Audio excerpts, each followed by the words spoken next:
Bienvenidos a la presentación de este más que interesante y didáctico libro que hoy nos congrega a todos. Trabajo exhaustivo en la línea y nivel cum laude al que nos tiene acostumbrado este reputado autor que en estas 200 páginas nos desgrana en un gran ejercicio de investigación la saga camerana más relevante que arribó y se asentó en Zafra desde el siglo XVIII. Para conocer aún más la obra y por orden de intervención, tenemos acompañándonos en estos estrados a nuestro alcalde, don Juan Carlos Fernández Calderón, al prologuista del libro, don Felipe Lorenzana de la Puente, y a nuestro referido autor, don Blas Toro Fernández. Muy buenas noches a todos. Bueno, pues en primer lugar daremos paso a la autoridad institucional, a un hombre también versado en estas lides y amante de la literatura como es nuestro alcalde Juan Carlos Fernández. Cuando desees empezar. Muchas gracias. Bueno, yo agradezco mucho en primer lugar al amigo Blas que me haya invitado a estar con ustedes esta noche y acompañarlo en la presentación de su libro. Un libro del que yo tuve noticia hace ya bastantes meses, porque él se presentó un día en el despacho y me dijo que estaba haciendo un trabajo sobre el Marqués de Encinares, el Marquesado de Encinares, y con las vinculaciones que tenía y todas estas cuestiones. A mí me pareció muy interesante porque, como acabo de decir hace un momento en una entrevista que nos ha hecho aquí Víctor Pavón, esto es una aportación más a la historiografía local. Y todo este tipo de aportaciones pues, son granitos de arena en ese conocimiento que como sociedad, como pueblo, como ciudad, tenemos que tener de nuestros antecedentes para conocernos mejor en la actualidad, creo yo. De modo que enseguida que vino a verme le dije, bueno, yo colaboraré contigo en lo que tenga que hacer, lo que sea necesario. Dinero no tenemos, somos pobres, pero bueno, hicimos unas gestiones con la Diputación que muy amablemente la imprenta provincial accedió a editar el libro. Pero esto no es mérito ni del alcalde ni de la Diputación, es mérito de que el autor, Blas, ha hecho uno de sus trabajos como nos tiene acostumbrados, es decir, un trabajo documentado, bien redactado, didáctico, en el que expone perfectamente todo aquello que tiene que hacernos saber.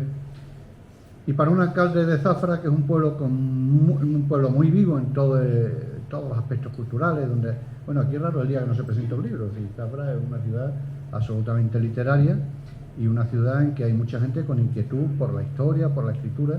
De modo que para un alcalde, pues esto es un motivo más de orgullo, una satisfacción, el poder tener entre sus conciudadanos a alguien que se dedica a algo tan noble como investigar asuntos relacionados con nuestra historia local y además, si de añadidura este libro lo destina a un fin tan noble también como la asociación, los fines de la Asociación contra el Cáncer, pues mejor que mejor. De modo que, querido Blas, yo no voy a seguir extendiéndome porque ustedes han venido a escuchar al presentador del libro y han venido a escuchar al autor. Poco tengo yo que aportar. Solamente darte la enhorabuena, Blas, porque sé que has recogido el fruto de tu esfuerzo, de tu trabajo y de tu entusiasmo por esta investigación que has hecho. Darle las gracias a todos ustedes por haber venido, desearles que disfruten del libro y bueno, esto ha sido un éxito, querido Blas. Blas estaba muy preocupado, pero no tiene motivo ninguno. Creo que ha sido un éxito, que será un éxito y todo va a ser feliz. A ti. Decíamos que el prólogo lo contextualiza de manera magistral para entender la trayectoria del Marquesado de Linares. Para ello, Blas Toro ha echado manos de un compañero y amigo suyo, un reconocido doctor en Historia Moderna por la Universidad de Extremadura, como es don Felipe Lorenzana de la Puente, quien fuera profesor de educación secundaria y presidente de la Sociedad Extremeña de Historia. Actualmente coordina Lucerna Historia y diremos que sus trabajos de investigación se refieren sobre todo a las instituciones españolas de la Edad Moderna con sus variantes regionales y locales.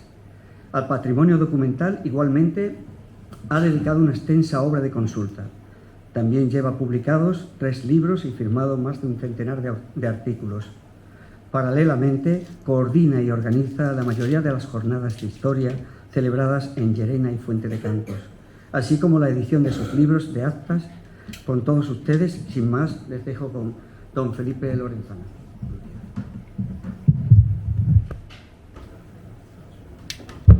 Hola, buenas tardes. Pues en primer lugar agradecer la presentación excesivamente generosa de mi persona y actos. También agradecerle a la organización de esta presentación, el contar conmigo, y sobre todo al autor, a Blas. Blas me pidió en su día que le echara un vistazo al libro, y además soy de los que pueden considerarse privilegiados de haber sido testigo del nacimiento de este libro prácticamente pues desde el año 2020, cuando él me comentó que estaba trabajando en este tema que relacionaba las dos ciudades en las que se ha desarrollado la vida y obra del Marquesado de Encinares, Zafra y Madrid. Le animé a que presentara un artículo, un pequeño trabajo de investigación en las 21, creo que fueron las 21ª jornadas de historia en Llarena, que se dedicaban precisamente al tema de la instrumentalización del arte.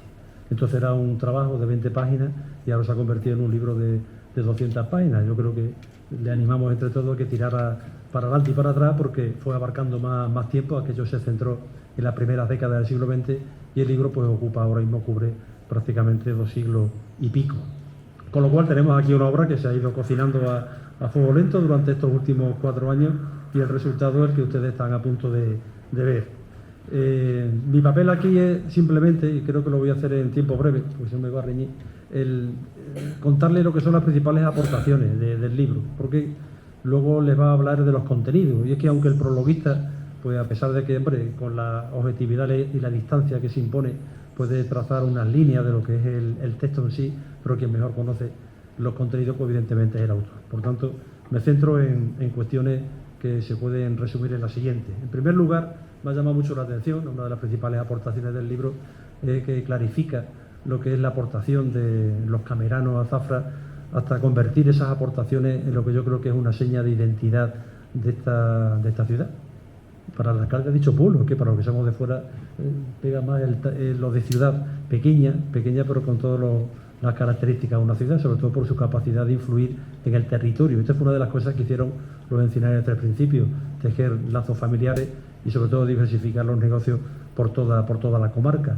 Puede considerarse que algo que viene de fuera, una migración, es una seña de identidad de una población.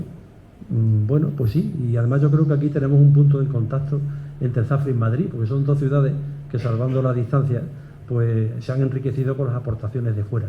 Han sabido asumir perfectamente esas aportaciones y la han convertido en una base fundamental de su progreso. Los cameranos vinieron acompañando a los rebaños de la Mesta y pasaron pues del mercado de las lanas poco a poco al ayuntamiento. Quiero decir que de los negocios iniciales relacionados con la ganadería pasaron luego a la compra de bienes inmuebles, a negocios financieros, a negocios mercantiles, industriales, y finalmente pues también evidentemente para sentar las bases de su poderío económico se hicieron con un puesto en el ayuntamiento.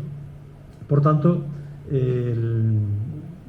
se trata de unos esquemas básicos de lo que hacía a finales del siglo XVIII la incipiente burguesía agraria, o la aristocracia, digamos, más espabilada, es decir, aquella que, renunciando a los principios de sangre que les impedían trabajar y meterse de lleno en los negocios, sin embargo fueron capaces de ir abriéndose camino en el mundo del comercio y de la industria, que repito es la seña de identidad de Zafra en el contexto de agrario, profundamente agrario de su contorno. Los cameranos llegan a Zafra, segunda de las grandes aportaciones del libro, y tienen que luchar con las estructuras todavía feudales del ducado de Feria. Entonces pues aquí se produce un choque, no precisamente de trenes, pero sí unos roces importantes entre los intereses del ducado, de un ducado sin duque, y los intereses de los cameranos, que se va resolviendo poco a poco, pero que concluyen con el triunfo definitivo de los cameranos. A fin de cuentas el ducado también estaba en una fase de declive.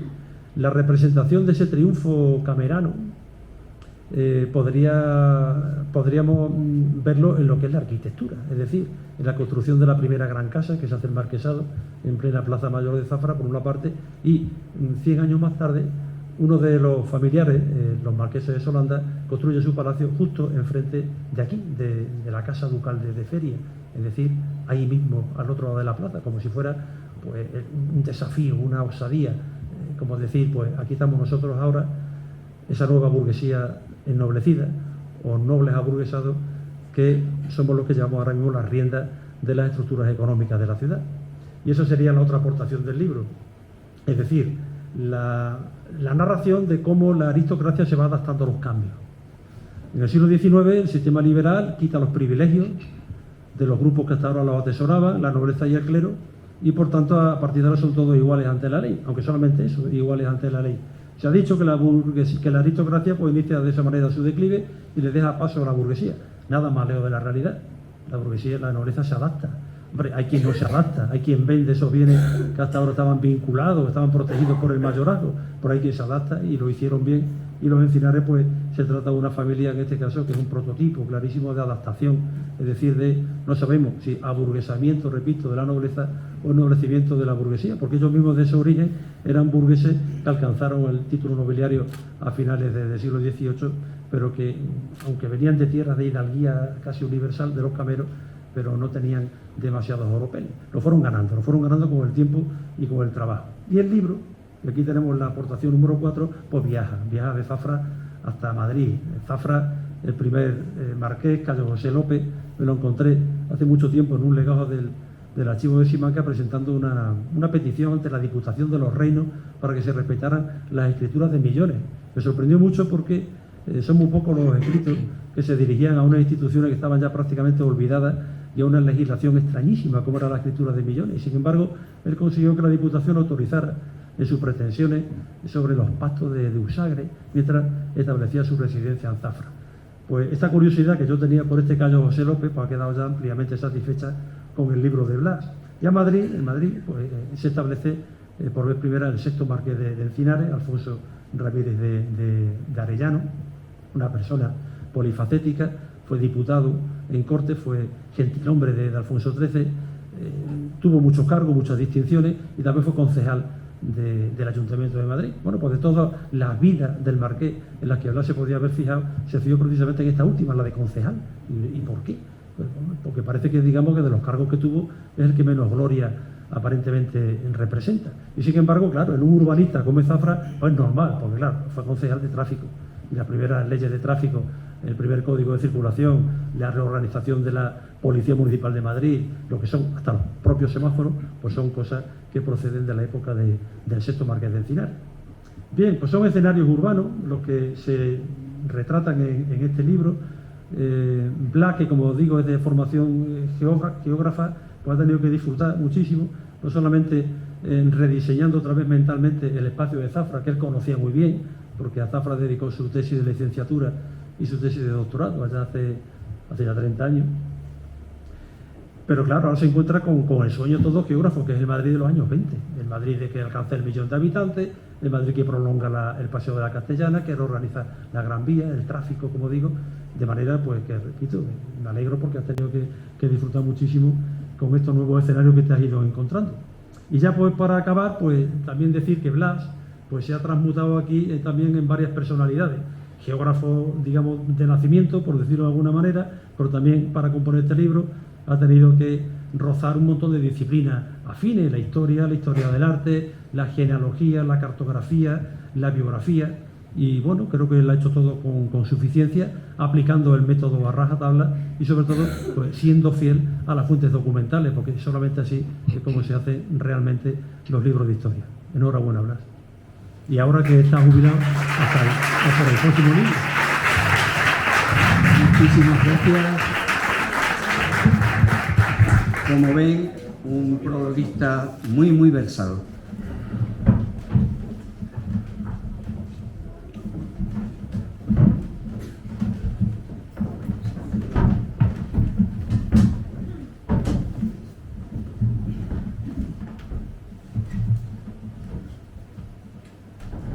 Esta noche tenemos el inmenso placer de tener entre nosotros a familiares de esta distinguida y apreciada saga, concretamente al que será el 10º marqués de Encinares, don Fernando Alfonso Fernández de Tejada y Pérez Bejarano, ilustre invitado al que le vamos a ceder los micrófonos para que nos ofrezca unas palabras. Cuando quiera.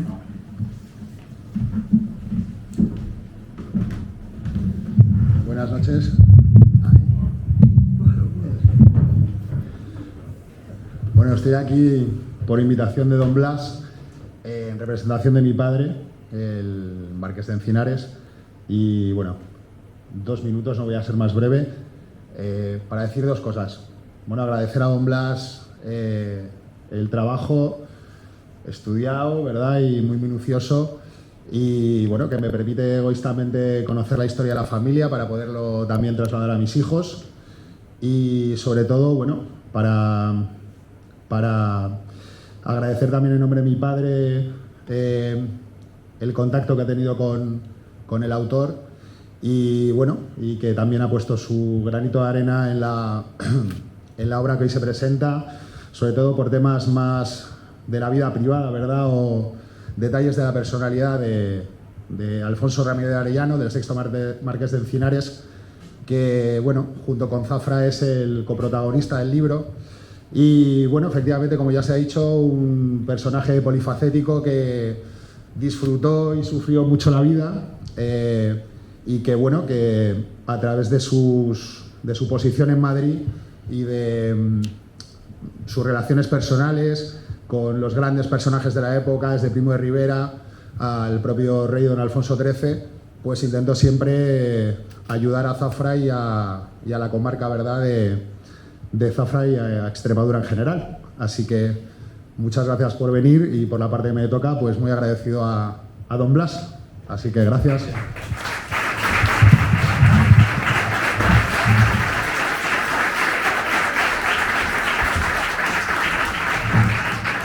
Muchísimas gracias, don Fernando y familia, por haber tenido la deferencia de querer acompañarnos, y ha sido un placer. Bueno, pues antes de dar paso al autor de la obra y protagonista de la noche, tenemos que decir que la venta del libro que estamos presentando irá destinada, como se ha repetido, íntegramente a la Asociación Española contra el Cáncer. Por ello, su presidente, don Ángel Aguza Rocha, nos querrá ofrecer sus impresiones. Cuando quiera.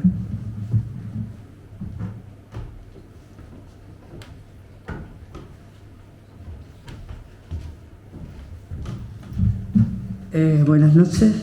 Ante todo, felicitar a Blas por el libro que ha escrito, y en segundo lugar, en nombre de la Asociación Española contra el Cáncer, Junta Local de Zafra, queremos agradecer haberse acordado de nosotros, porque todo lo que se recaude en la venta del libro va a ser destinado a la investigación de esta enfermedad.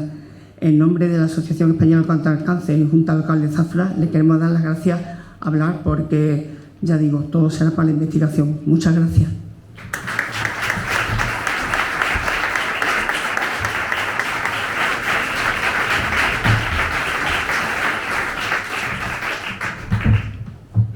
Bueno, a continuación venía la retirada de nuestros invitados en los estrados, pero bueno, ya lo han hecho.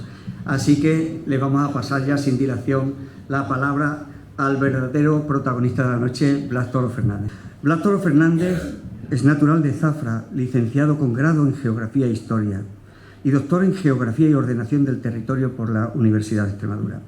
Profesor de Educación Secundaria, Premio Nacional de Investigación en Urbanismo, MOPU 1989. En su haber cuenta ya con 5 libros publicados por varias instituciones y sobre Zafra. El último sobre la figura de don Andrés Álvarez Guerra, 2018. En 1993 presentó su memoria de licenciatura Urbanismo y Arquitecturas Aristocráticas y de Renovación Burguesa en Zafra, 1850-1995. Y en 2004 su tesis doctoral, Zafra, Dinámica Urbanística, 1940-1995, obteniendo sobresaliente cum laude por unanimidad. Se trata de uno de los exámenes más completos realizados sobre una ciudad en Extremadura y en este campo, y por supuesto el primero sobre Zafra. Ha sido publicado por la Agencia de la Vivienda de la Junta de Extremadura en 2007. Tiene trabajos en otras parcelas o disciplinas, como el turismo o la planificación territorial. Profesionalmente, además de su dedicación a la educación, ha sido coordinador de las primeras jornadas urbanísticas de Zafra y ha participado en la redacción del Plan General de Ordenación Urbana de Zafra. También ha impartido jornadas sobre desarrollo endógeno y turístico en nuestra región y ha sido coordinador de un trabajo fin de grado presentado en la Universidad de Valencia sobre Sierra Cabrera, en Los Santos de Maimona. Pertenece a la Asociación de Geógrafos Españoles y recientemente ha formado parte de la Junta Directiva del Centro de Iniciativas Turísticas de nuestra ciudad. Cuenta con una treintena de trabajos presentados a revistas científicas, congresos y jornadas, donde destacamos el Internacional de Urbanismo y Conservación de Ciudades Patrimonio de la Humanidad, Cáceres, 1992. La novena Conferencia Internacional sobre Centros Históricos, Valladolid, 1997, o las Jornadas de Historia de Llerena y los Santos de Memona, 2022. Pues nada, esta noche con todos ustedes, don Blas Toro Fernández.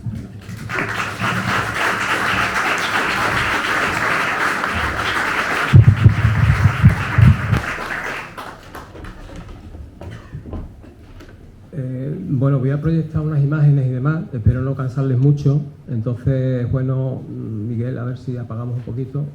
Y yo me enfoco aquí. Y así vemos. Ahí, yo creo que se ve mucho mejor, ¿no? ¿Se oye bien? Vale, gracias. Buenas noches de nuevo, alcalde, prologuista. Me ha gustado mucho vuestras palabras. Descendiente del marquesado de Encinares, familias, mi familia, amigos de Zafra y de otras partes que han venido a verme también. Señoras y señores, muchas gracias por su presencia.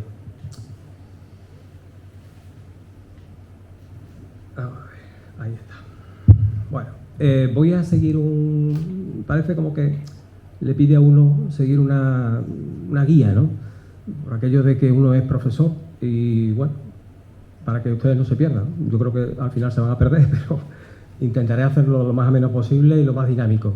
Estén ustedes pendientes de lo que voy diciendo porque las imágenes van al hilo, casi todas van al hilo con lo que yo voy diciendo. Empiezo por las motivaciones del trabajo, después unas estructuras del libro y la fase documental, los contenidos, la explicación de los contenidos. Acabaré el libro con un apéndice, que también acaba el libro, y mi presentación con un apéndice, un anexo de fotografía sobre todo. Y por último hablaré también de la portada y contraportada. Bien, todo empezó en la pandemia, cuando hallé una fotocopia borrosa de un personaje sentado en un sillón. Reconocí que era el Marqués de Encinares. Averigüé que no había nacido en Zafra, sino en Madrid, pero que tenía raíces cameranas y que se ligaba a la casa palacio de la calle Tetuán número 29. La casa popularmente que se conoce aquí como la de la Marquesa, calle donde nací y me crié. ¿Cómo iba a dejar sin estudiar esto? Estuve tentado en dedicarle el libro, porque empecé a saber que fue un hombre polifacético, pero después creí que el personaje marcaba unos tiempos y espacios y que para entenderlo había que verlo en su conjunto, en orígenes y en contextos. Empezamos así perfilando el esquema del libro. No sé si lo van a ver, está muy pequeño, pero bueno, ya lo verán en el libro, el esquema del libro. Y el trabajo nos parecía importante y retrospectivo. Había que hablar de sus raíces cameranas, como digo, y de la saga familiar de los Encinares hasta llegar a él. Dos momentos históricos y dos espacios resultaban inconfundibles. El final del siglo XIX marcaba el cierre de un tiempo y la apertura de otro, 1940, y también el de dos ciudades, Zafra y Madrid. Era el momento de dotarnos de documentación, de bibliografía y fuentes, entre las que he de destacar las aportaciones del actual Marqués de Encinares, las del Marqués de Solanda y del coleccionista Manuel Méndez. También la prensa, con más de 40 diarios analizados entre 1850 y 1940, datos del Archivo Histórico de Zafra y de Madrid, entre otros. De la bibliografía destacaría los trabajos del profesor Melón Jiménez o Fernández Daza sobre la inmigración camerana y también de Hernández Barral sobre la nobleza en tiempos de Alfonso XIII y otros estudios, como el de Lama Hernández sobre los alcaldes de Zafra desde el siglo XVIII. Lozano Bartolucci sobre el urbanismo extremeño desde 1898 o de quien les habla sobre nuestra ciudad. Les tengo que decir que con este libro he aprendido mucho y espero que ustedes también, y que por si alguien tiene la tentación de no leerlo, ya se sabe lo que pasa a veces con los libros, les contaré esta noche algo del mismo y así se lo llevan calentito y de primera mano. En la primera parte había de tratar la constitución y generación del Marquesado de Encinares, allá por el año 1798, y su evolución hasta finales del siglo XIX. Al principio los cameranos realizaban aquí estancias temporales hasta que su presencia fue definitiva, organizándose como un poderoso gremio que controlaba el negocio ganadero y lanero. Esto le sirvió para prosperar en otras esferas, tentando a la opulenta casa de feria. Venida menos. De todos estos cameranos, Cayo José López Cerraco, alcalde en 1785 y 1789, fue el que se ennobleció obteniendo el título de Marqués de Encinares por concesión real en 1798. Su existencia en la villa, como poderoso y rico, quedaba certificada por el título para convencer de la rectitud y moralidad de Logros, algo que el ruin dinero no podía avalar. Labró su escudo heráldico en varios inmuebles en la Plaza Grande y anexo al lienzo de la muralla de la Puerta del Cubo, blasón, por cierto, del que no sabemos su actual paradero. Fue precisamente la casa en chaflán de la Plaza Grande la que nos obligó a realizar varias consideraciones y a desdoblarnos en historiador e historiador del arte, como en otras ocasiones en el libro. No crean ustedes, no ha sido fácil desgranar el camino evolutivo de esta saga.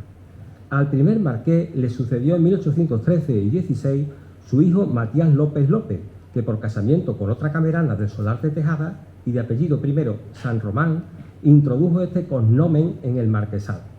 El tercer marqués, en 1834, Alfonso Ramírez de Arellano San Román, no fue heredero directo por aquel matrimonio, sino por casamiento con una hija de este matrimonio, Isabel López. Este portaba el apellido Ramírez de Arellano, por su padre, hecho nominativo que también quedó adscrito a la casa de Encinares.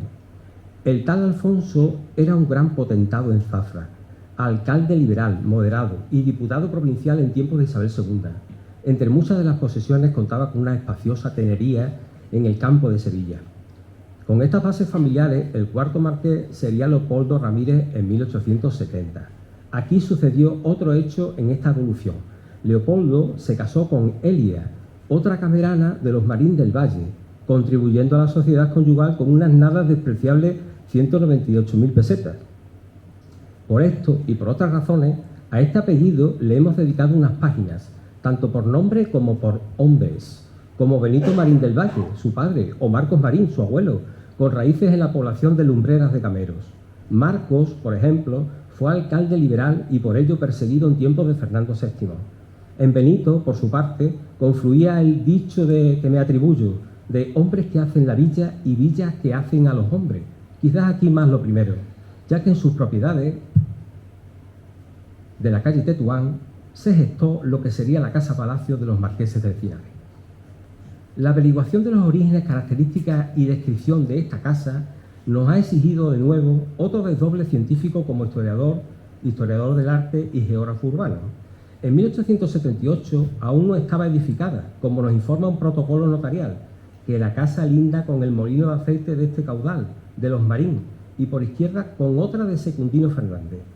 Es más, pensamos que aun iniciando el siglo XX no debió quedar construida, o al menos en su totalidad, pues en 1902 el cuarto marqués de Encinares aún solicitaba terrenos sobrantes junto a la fuente de los Herreros, para incorporarlos a su residencia. La mano de Leopoldo Ramírez tuvo que estar presente más en este caso, donde el promotor, por ausencia de arquitecto municipal de obras en el ayuntamiento, se constituía en valedor de las ejecuciones del alarife contratado. Para todo ello ha sido de valor la testamentaria del cuarto marqués de 1916, cuya copia nos ofreció generosamente en su tiempo el finado José Ramón Díaz Calvo. Tiene la casa-palacio 1.891 metros cuadrados, posee oratorio con retablo barroco, al parecer del cardenal Portocarrero. Tenía hasta 4 coches de caballo y fue la primera vivienda en Zafra dotada de calefacción central. En la fachada destaca su rejería y un clasicismo sencillo. Construida en mortero de cal y arena, llevaba originalmente el color rojo oscuro como recubrimiento. Leopoldo Ramírez era un hombre de posición.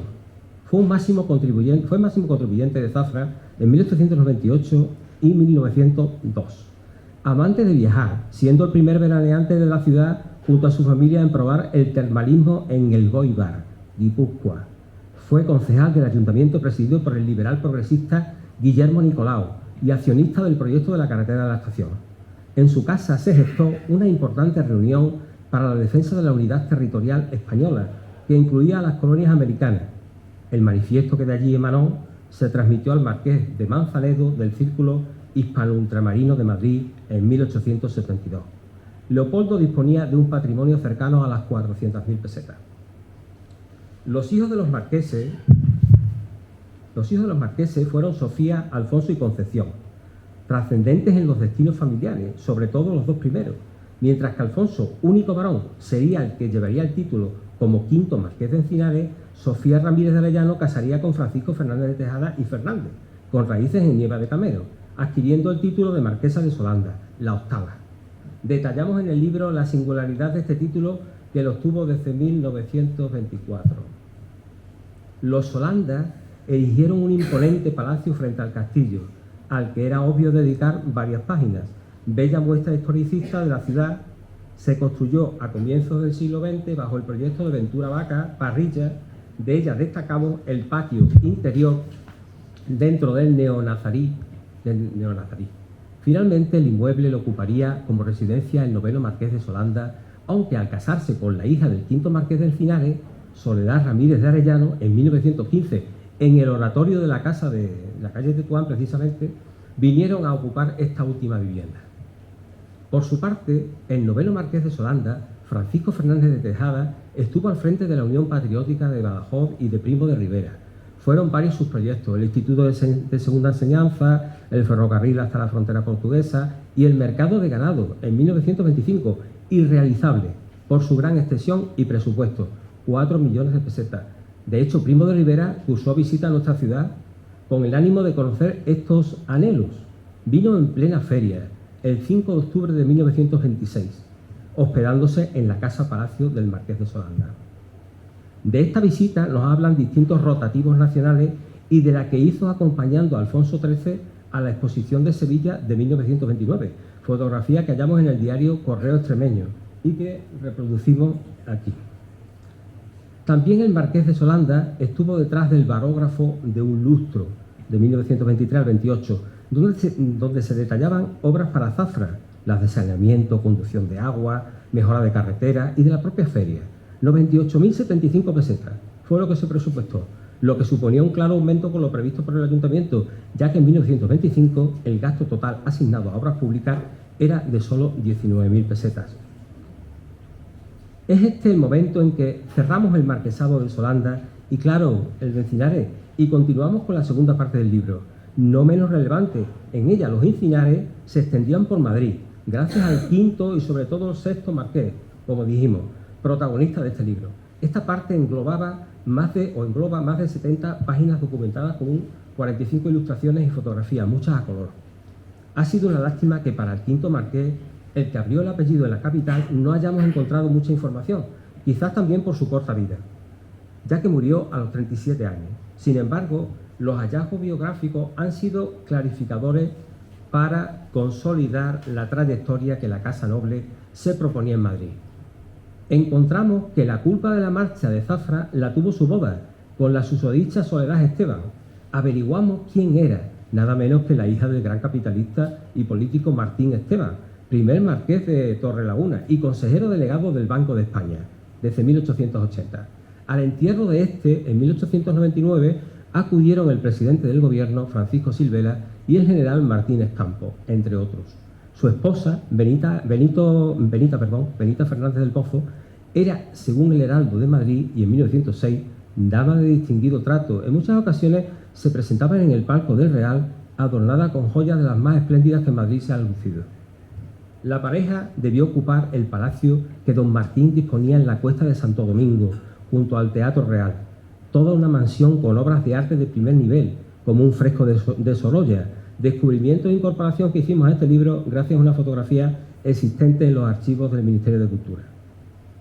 Aquella gran casa la visitaban personalidades como Cánovas del Castillo, Castelar o el conde de Romanones. El quinto marqués se hizo abogado y fue candidato en 1892 a diputado y a ocupar sillón en el Congreso, de la mano del Partido Liberal de Sagasta, cosa que no consiguió. Llegamos al sexto marqués de Encinares, Alfonso Ramírez de Arellano, Esteban Marín del Valle y Fernández del Pozo, así se llamaba. Nació en Madrid en 1886 y, sin embargo, se entierra en Zafra en 1961, en el panteón que la familia aún tiene en el cementerio. Para abordar su figura nos dispusimos a tratarla en la capital. ¿Qué debía hacer un aristócrata en Madrid? ¿Cómo era su proyecto de vida? Son buenas preguntas para salir a su encuentro. Quizás en lo primero, encontrar esposa para conseguir estabilidad emocional y material. Después, el acopio de títulos nobiliarios y, por último, establecer y seleccionar unas oportunas relaciones para mantenerse en la élite, llegando hasta la propia monarquía. En suma, toda una imagen efectista de poder, más que de un poder efectivo, aunque Ramírez de Arellano acaparó algunos. Podemos decir que el marqués cumplió con estas premisas en el Madrid alfonsino de comienzos del siglo XX. Estaba bien visto que la aristocracia pudiera dedicarse a actividades de negocio propias de la burguesía, aburguesándose por casamiento, por ejemplo. Esto se dio en Alfonso Ramírez al unirse en 1910 con Juana Jiménez Vázquez, hija del onubense y rico Juan Mateo Jiménez Toronjo, diputado y senador y uno de los máximos accionistas de la Bolsa de Madrid. Residieron en la calle Serrano número 3, por lo que creímos para esta edición exponer algo de aquel exclusivo barrio de Madrid, el barrio de Salamanca, donde pasó Alfonso Ramírez algunos años de su vida. No en vano, en 1910 allí se censaban 79 marqueses, 39 condes y 12 varones. A Juana, su esposa, el director del Museo del Prado, Francisco Pradilla, le hizo en 1917 un gran retrato que hemos rescatado casi del anonimato para este libro. Bien ha valido dedicarles varios párrafos, en los que de nuevo debí transformarme en historiador del arte. Juana aparece posando con sofisticación, pero con naturalidad. También nos hicimos eco en el libro de una escultura hecha a Juana por el afamado Mariano Benlliure, quien quizás último maestro del realismo decimonónico avanzado ya al siglo XX. Todas eran muestras de una sociedad pudiente, y para demostrarlo, Alfonso Ramírez de Arellano se dotó de nuevos títulos impresos en las excelentes guías de grandezas de España. Se hizo con el Marqués de Joda y el del Conde de Loja. También portó el del gentil hombre del rey Alfonso XIII y caballero de la Orden de Illescas, y no de Montesa, como se creía. Entre sus aficiones estaba el automovilismo, como juez de carreras, la ganadería o las carreras de caballo en el Hipódromo de Madrid. Para cerrar el círculo social, sus relaciones, como dijimos, llegaban hasta Alfonso XIII, y así, por su condición de político, asistió a varias visitas oficiales al extranjero, acompañando al monarca y que detallamos en el libro.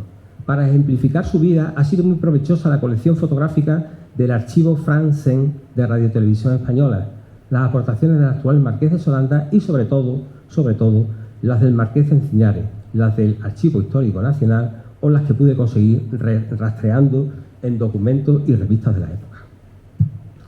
Llegamos aquí a un apartado profesional de su vida, desconocido, su pasado en el ejército y su intervención en la Guerra de Marruecos, como teniente de artillería en la conquista de los Altos de Izargüí, cerca de Tetuán, en 1914. Y después en la Guerra Civil, en el bando nacional, en la campaña de Teruel, hacia 1938. Era ya una vida con muchos avatares que marcarían alegrías y penas. Juana, su esposa, murió joven en 1918 y no murió de gripe, sino de tuberculosis. También lo encontré, viene en el libro. Aunque tuvo 3 hijos, Alfonso, Leopoldo y Juana. Volvió a contraer matrimonio el 6º Marqués de Encinares con Mercedes Pérez Caballero Montó, en Lezo, San Sebastián, en 1929, hija del renombrado embajador en París, Roma y Bruselas, Juan Pérez Caballero y Ferrer. A la boda asistieron como padrinos el general Primo de Rivera y el conde de Romanones, como observamos en la fotografía. El matrimonio e hijos residían en Madrid y eran ya momentos complicados, y ya al final de la Guerra Civil, el primero de sus hijos, Alfonso, murió repentinamente, mientras que el segundo, Leopoldo, encontró su final en San Sebastián, donde se encontraba la familia veraneando en 1936. Fue arrojado al mar por fuerzas de izquierda desde el monte Higueldo, un 6 de septiembre de ese año. Este hallazgo que hicimos vino a entrar en contradicción con lo que reza en el púlpito de la Candelaria de Zafra, donde se dice que murió el 20 de julio de 1936. Aquí ha sido muy valiosa para estas cuestiones la utilización de documentos del Archivo Militar de Segovia.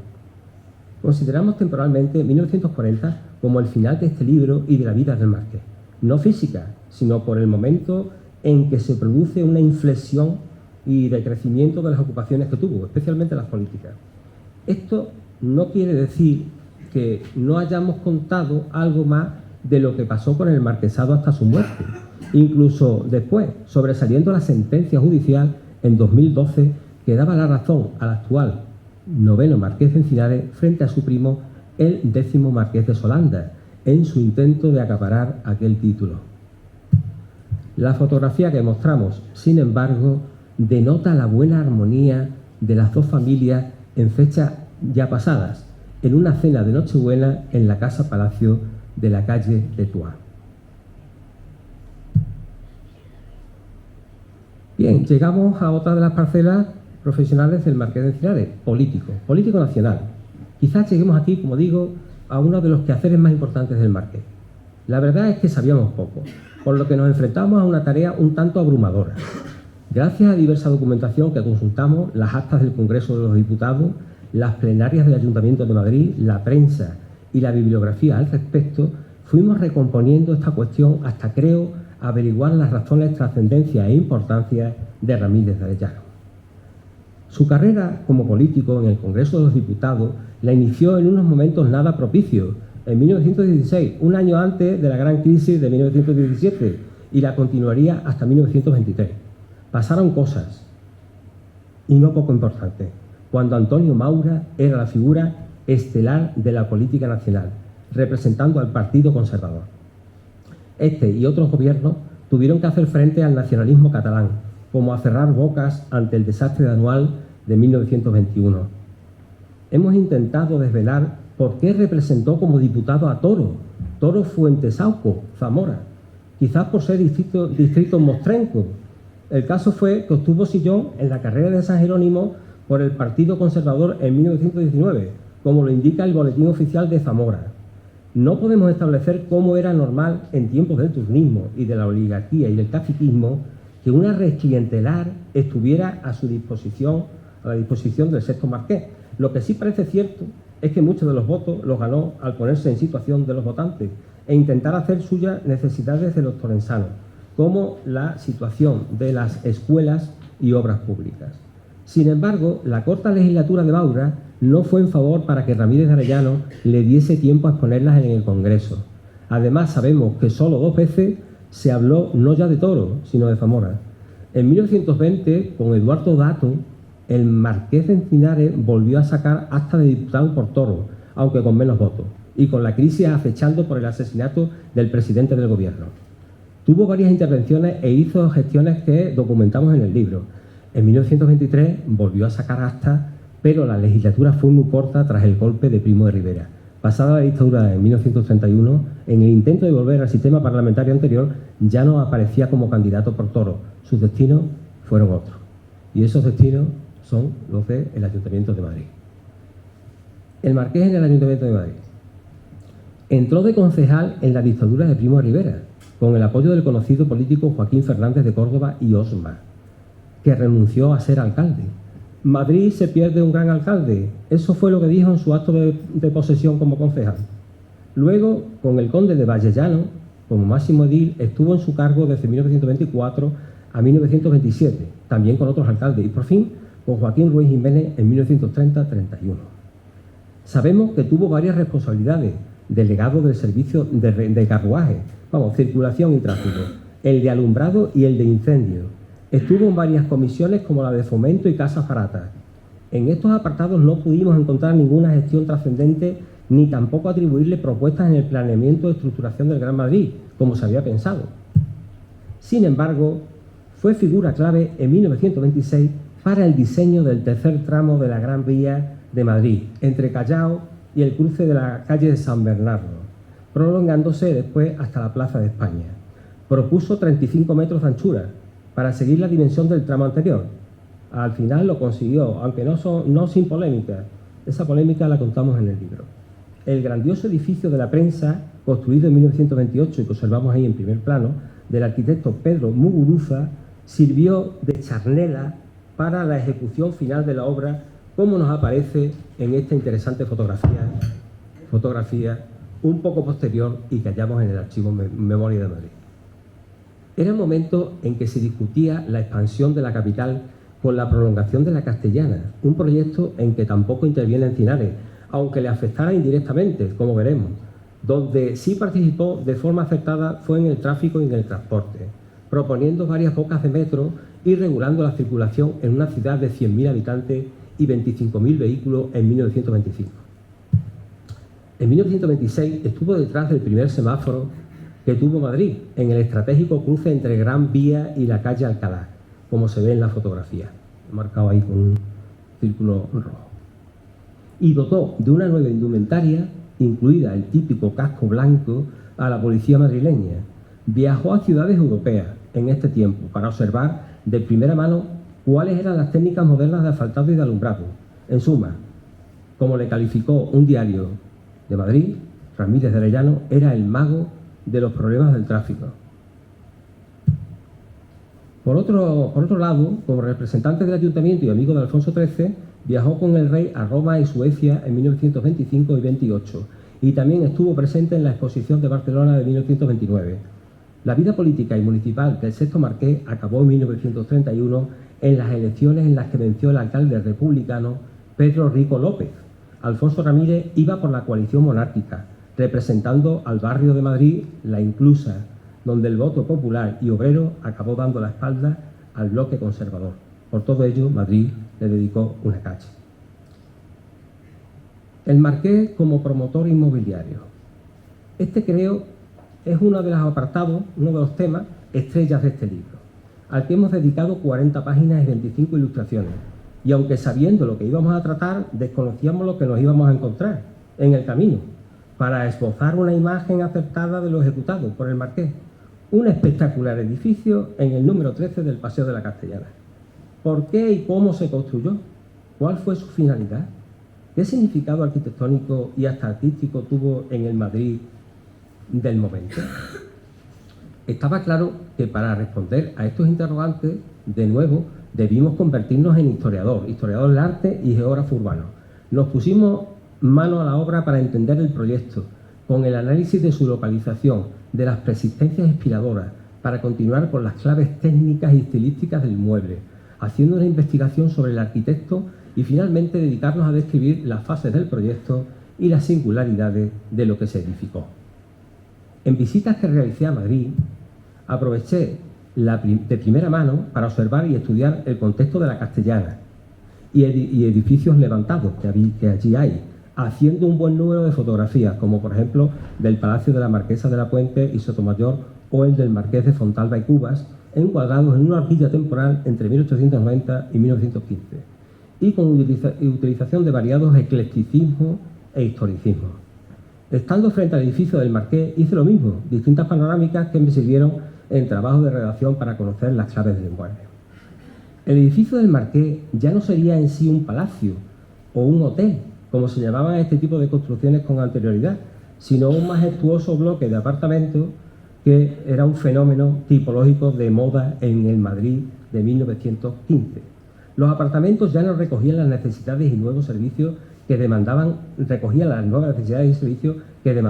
las clases altas, en superficie más que generosa, como la loja Mazo, que sin exagerar llegaban a los 1000 metros cuadrados. La ventaja era que esta tipología hacía aumentar la edificabilidad, circunstancia muy apropiada, pues las características físicas del solar que adquirió el Marqués de Encinares ha sido demandada.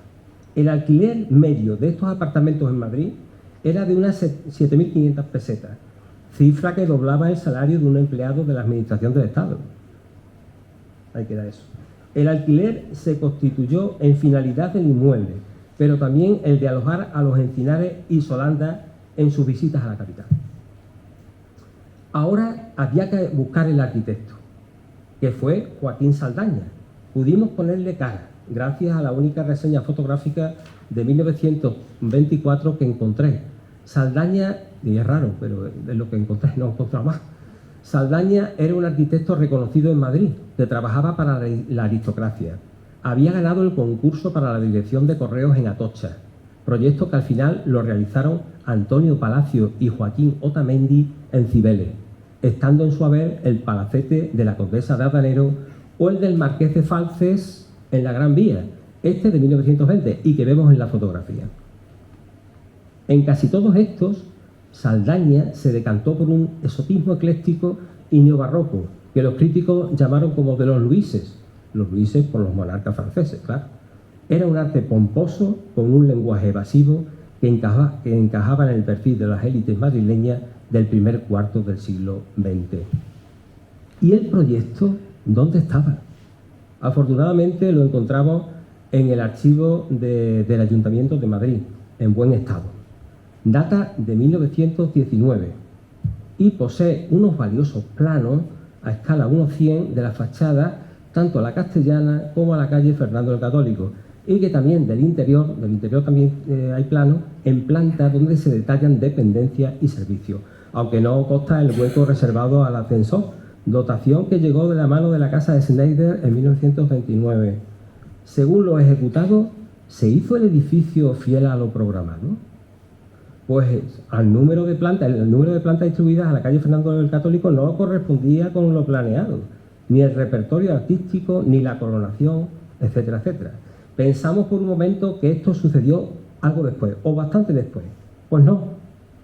Esta teoría quedó desmontada en 1924, ya que en 1924, como digo, un año después, a la finalización de la obra, una fotografía que hallamos tanto en la revista La Ilustración Universal como esta que estamos viendo aquí a la derecha, ahí muestra que el edificio ya se hizo modificado en ese tiempo, no después. Después sí se hicieron modificaciones. Las modificaciones, ese edificio actualmente, se hizo las modificaciones en la crestería y los pináculos de remate. Quizás, como observamos en la foto, no lo sabemos realmente, no lo he investigado más, quizás en los años 50, por el tipo de pináculos, etcétera, etcétera. Respecto a las características arquitectónicas y artísticas, resaltamos las balconadas, el libre diseño de adorno y el torreón central, como referencia visual de este edificio que yo llamo edificio proa. Y también en planta baja el típico llagueado de Saldaña. En definitiva, el inmueble del Sexto Marqués fue una obra revestida de magnificencia, de teatralidad, algo propio de las clases altas en las que se incluía. Averiguamos finalmente que el edificio fue vendido a la aseguradora Vasco Navarra en los años 40, finales de los 40 a principios de los 50, gracias a que permaneció intacto y no fue afectado por los bombardeos en la Guerra Civil. Lo sabemos por un plano que encontramos en la edición de 2019 de Madrid bombardeado de los investigadores Sobrón y Borges. Bien, llegamos a lo que es la portada y la contraportada. 2 minutos. ¿Por qué he hecho esto? ¿Por qué no pongo Zafra? ¿O por qué la portada no se habrán llamado? ¿O por qué no pongo ese edificio tan excepcional, no? Alguien lo ha dicho, me parece que ha sido Felipe Lorenzana, ¿no? Me parece muy interesante el proyecto que tuvo de la Gran Vía, ¿no? Entonces aparece en la portada esa Gran Vía ya casi semi-ejecutada o casi enteramente ejecutada, ¿no? Con ese edificio de la prensa y luego el Marqués. El Marqués aquí aparece, tendría unos 36 años.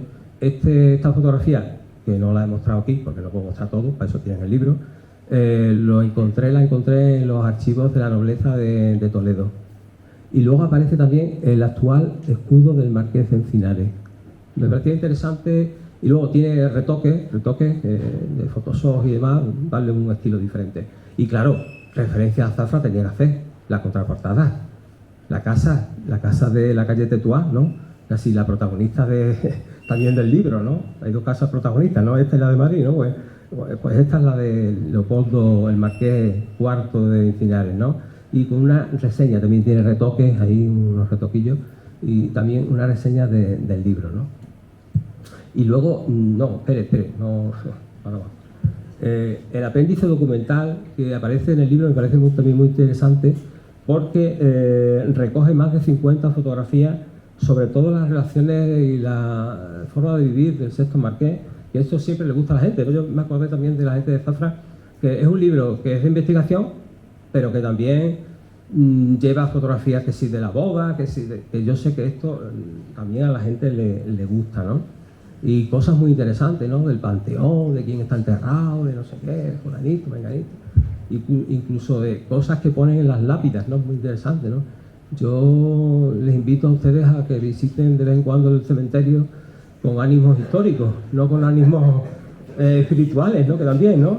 Porque se encuentran maravillas allí. Bueno. Bien. Pues nada, muchas gracias. Ya ha acabado.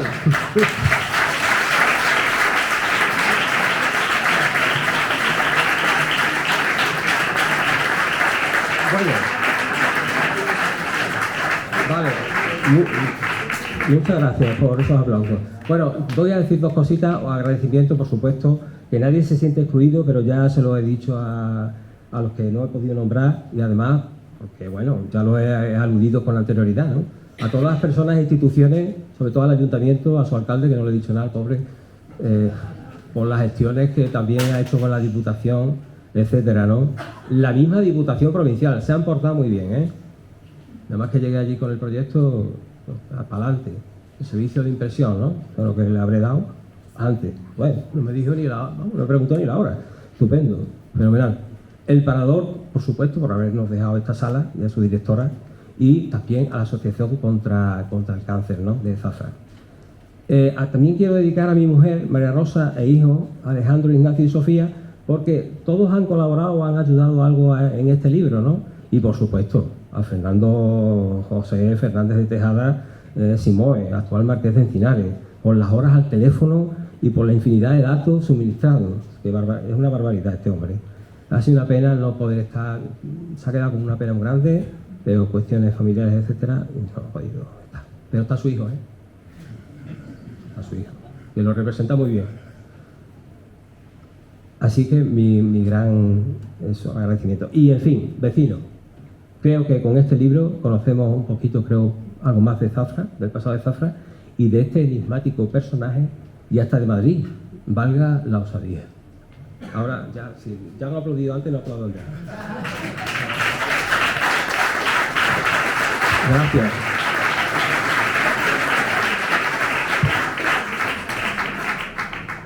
Bueno, no se acaba esto. Tenemos preparado una pequeña sorpresa histórica y visual que hemos realizado. Bueno, entonces vamos a ponerla, ¿no? Salgo yo diciendo un poquito de qué va la cosa y luego ya pongo la cuestión.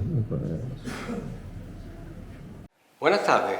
Vamos a ver un pequeño corto inspirado en el libro que presentamos esta noche, y la acción se desarrolla en Zafra en 1884, cuando el quinto marqués de Encinares marcha a Madrid para buscar una nueva vida, pero él lo que quiere es ganarse la vida por sí mismo, no por un título.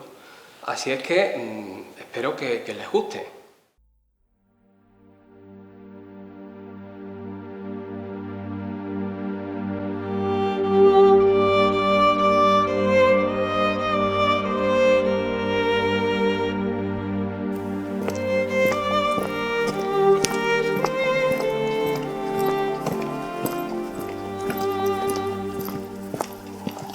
Buenas noches, don Domingo. Buenas noches, don Leopoldo. Espero no haberme demorado demasiado. No se preocupe. Aquí me hallaba contemplando el blasón que luce la fachada de su palacio. Desde que don Cayo José López, primero en la saga de los Encinares y camerano de excepción, hizo morada en esta villa de Zafra en el siglo XVIII, hemos de honrar su carácter emprendedor, que ha caracterizado siempre a su familia y ascendientes. Por ello, mi hijo Alfonso ha querido dejar inmortalizada a nuestra estirpe y nuestro tesón en ese escudo. Y ahora, si no le importa, pasemos al interior a tratar el tema que nos ocupa. ¿De acuerdo? Pase.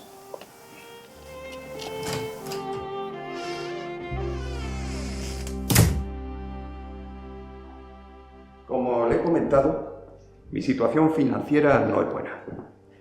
He tenido que desprenderme de mi propiedad en el campo de Sevilla, de 3.000 metros cuadrados, uno de mis bienes más preciados. Y qué mejor que negociarlo con usted, don Leopoldo. El haber sido concejal en el gobierno de don Guillermo Nicolau en 1863 me ha abierto los ojos para ver las posibilidades que nos brinda a nuestra ciudad. El campo de Sevilla, sin lugar a duda, dentro de unos años será el núcleo de desarrollo principal de Zafra. Por ello, toda inversión que se realice allí es poca cosa. Y ahora me encuentro sumergido en un nuevo proyecto. La construcción de la carretera de la estación, a la que he donado un importante capital. Como bien sabe, no hay desarrollo sin el ferrocarril. Sin ferrocarril no hay futuro. Qué importante es el tren. Lástima de mi insolvencia. De lo contrario, me uniría con usted en compañía inmobiliaria para contribuir al desarrollo de Zafra. No se preocupe, con la venta de su terreno ya está usted contribuyendo. Y ahora me va a disculpar. He de despedirme de mi hijo Alfonso. Se marcha para Madrid. Se nos casa el niño. Don Domingo, le presento a mi esposa Elia. Y mi hijo Alfonso. Encantado. Y que sea de enhorabuena. Así lo espero. Ojalá sea feliz en la capital con su esposa. Preferiría que se quedara aquí con sus padres y hermanos. Pero... Madre, tranquila. Pero si ya hemos hablado de esto. Madrid es el lugar en el que debo estar para desarrollarme y aprender en la vida, por mí mismo. Además, Soledad y yo estamos enamorados. Seremos felices. Siendo su futura esposa, hija de don Martín Esteban, diputado nacional y consejero delegado del Banco de España, no le faltarán contactos y oportunidades para crecer en el mundo de los negocios. Vivirán en una casa-palacio de nuestro consuelo, en la Cuesta de Santo Domingo, junto al Teatro Real. En la cartera lleva numerosos contactos para empezar a moverse por Madrid. Entre ellos, la de Su Majestad Alfonso XII. Sin duda, será un gran hombre que defienda el marquesado en Madrid, como lo hace su padre. Sí. Disculpen, he de marcharme, el coche me espera. Madre. Para usted.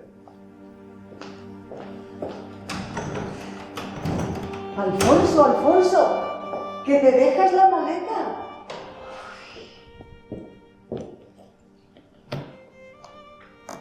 No pesa nada. A ver.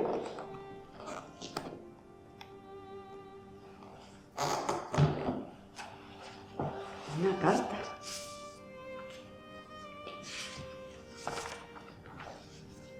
En la vida hay que marchar ligero de equipaje.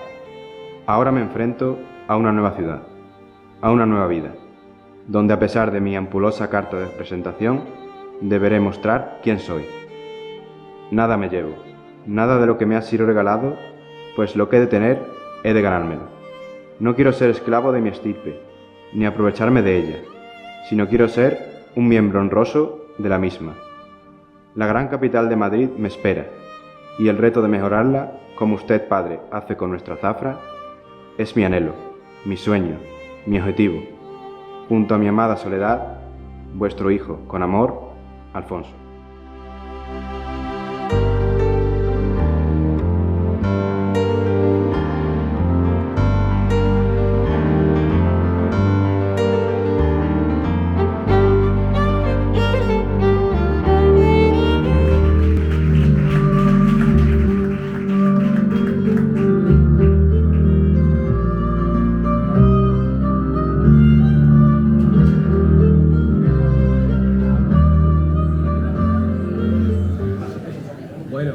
Bueno, para cerrar el acto, luego va a intervenir Tomás, ya cierra el acto definitivamente, vamos a hacer 2 o 3 cositas y así no perdemos el norte.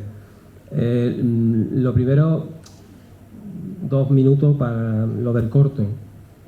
Ha sido apasionante trabajar con este equipo de gente y montar esto en 2 días prácticamente. Bueno, si conocéis el mundo de audiovisual y el cine, yo no me imaginaba tanto, ¿eh? Como que lo que cunde en 6 minutos. De cámaras, acción y de no sé qué más. Y yo con la jirafa de... ¿Te acuerdas, José María? Aquí hemos hecho todo de todo, pero vamos, los que han sido protagonistas, y ha sido maravilloso trabajar, y yo creo que ha quedado un trabajino digno, ¿eh? Y de verdad, doy mi enhorabuena a este equipo, desinteresadamente. Todo se gestó por José María un día que le comenté que me encontré, estoy haciendo esto, no sé qué. Oye, ¿por qué no hacemos un corto? ¿Un corto? ¿Qué? Dice, venga, sí, venga, escribe tú un guión y venga, y lo vemos. Entonces, la idea era esa, el corto fue José María, pero la mía fue la del guión, redactar ese guión, y es lo que habéis visto esta noche. Luego José María adaptó un poquito de la dramatización y demás, y etcétera. Así que, José María, gracias por lo que has hecho, y también a los que han trabajado, no se me olvida, a Justo, que está ahí, a Justo, a Marilyn, y a mi hijo Ignacio también por esas frases, ¿no? Así que, y por supuesto, a Cribi, Miguel, que ha estado detrás de todo el montaje y toda la película esta, ¿no? Nunca mejor dicho. Y así que ahora vamos a proceder a lo siguiente. Nos vamos a hacer una foto, nos vamos a hacer una fotito, pero no se vean ustedes, ¿eh? No hay más sorpresas, ¿eh? Una foto de los que hemos trabajado en el corto, luego nos vamos a hacer otra fotito de los que hemos intervenido en el libro, el alcalde, Felipe, y también quiero meter a que no ha trabajado, tú no has trabajado, pero ha trabajado tu padre, y mucho, a Fernando Alfonso, ¿no? Y luego nos vamos a hacer otra fotografía con todos, incluyendo a Tomás, que quien se olvida del presentador, bueno, que olvidarse del presentador, y a Ángel Aguza también, ¿vale? Así que ese es el orden que vamos a seguir. Y luego ya cuando nos hagamos esas fotos, si se tiene usted que ir, se van, ¿no? Se espera un momentino y luego ya Tomás cierra el acto, ¿vale? Así que nos vamos a hacer la foto ahora, que tengo allí el fotógrafo esperándonos, salido del grupo de teatro. Venga, José María, Marilyn, Ignacio, vamos. Pues nada, agradecerle a todos ustedes la presencia, muchísimas gracias, y recordarles que este libro se va a volver a presentar. Blas, ¿cuándo? El día 14 de noviembre tenemos otra presentación más light o más suave, o como se quiera decir, en la librería La Industrial. Aquellos que no tengan el libro o que quieran acercarse a comprarlo, pues todavía están a tiempo, y así contribuimos también con el cáncer. Así que ya saldrá en los medios de comunicación, en Facebook y las redes sociales. Y nada, despide el acto. Nada. Ha sido un placer estar con todos ustedes y tener una presencia aquí nobiliaria maravillosa. Así que buenas noches a todos y nos vemos.